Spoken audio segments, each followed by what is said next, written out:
Hirap talaga. Hirap eh. Alis ba, uwi mo 300 na lang araw-araw. Hirap.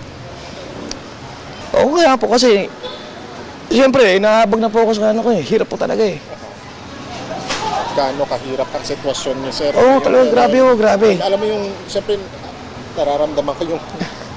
Eh, lalo pa ako ngayon, no? Gano'n ako kuha ng pandiset, buti may nakakuha pa ng ano. Mahirap po, mahirap.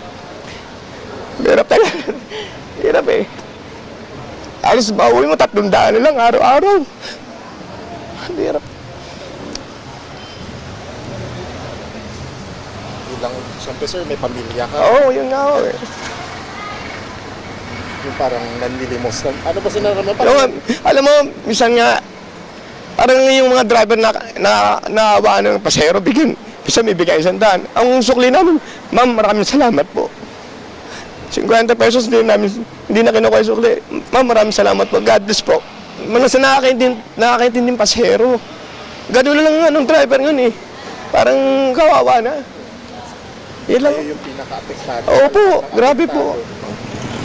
Biro mo maghapon hanggang umaga hanggang gabi, mauwi mo na lang 300, 400. Yun na lang.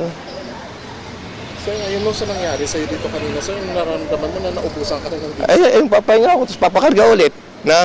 Kakarga ko ng 300, isang ikot. Kailangan yung isang ikot ko, isang biyahe ko, makakuha ko ng pasahero. Makaneto ako ng 400, di meron ka pang 100. So, yun. Kumbaga, so yung diskarte nyo sana ngayon, patingi-tingi. Ako patingi-tingi. Nakaka-survive naman, kaya paano po? Ang kita mo na lang, 300 na lang eh.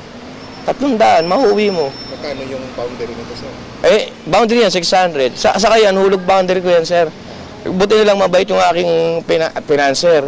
Sabi ko, pag nakuha ko po yung aking yung sa tawid pasada, doon sa yung binigay para sa driver ng 5K, ibibigay ko lang po sa inyo 10,000 pag nakuha ko.